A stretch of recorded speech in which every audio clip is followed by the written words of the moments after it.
That goes back to the colonial project, the way Africa's societies, between 6,000 and 10,000 political units that existed pre-colonial times, were carved up by outsiders, simply drawing lines on maps and, you know, between Germany, France, Britain. Hey, I want you to watch this video. I want you to pay attention and watch this video. Just listen. I think there's a single answer, but the one that I think is the most important factor is it's the politics. You know, to misquote Bill Clinton, it's the politics, stupid.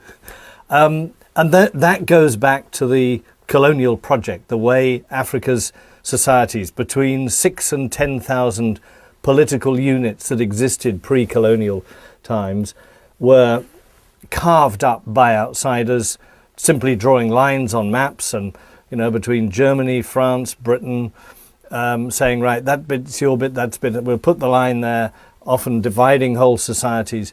And these states have got, Nigeria, for example, 400 languages, 400 separate languages and counting.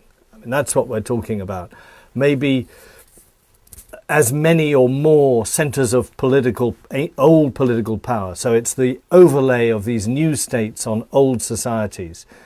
And states that had, those societies had no part in their creation at all. They were just created and then handed over to them suddenly in the 1950s and 60s. You're independent now, off you go. And to think you can create a nation state like that was always madness. So it is the evolution of those societies that I think it'll take a lot of time. It'll take generations for those nation states to create the sort of feeling of citizenship that Americans have or British people have.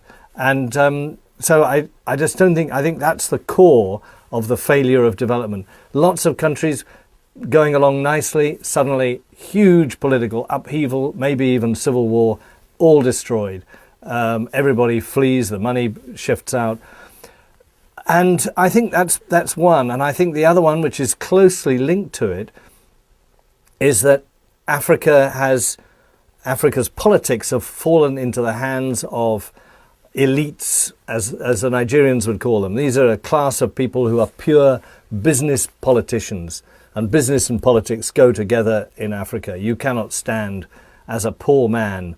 I came across a wonderful example the other day from Kenya, where a man who cycled around on a bicycle was trying to get himself elected, and the people just laughed at him and they say, "You've only got a bicycle. What can you do for us? We need a big man with a big car with money.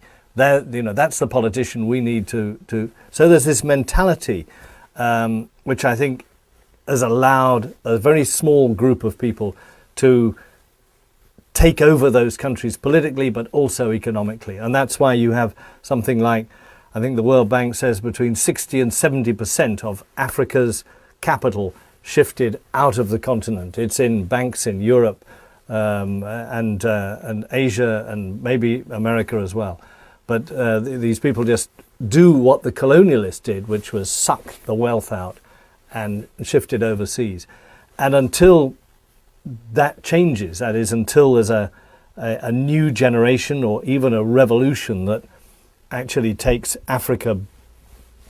power back to African people, I think those problems, that lack of development, will continue.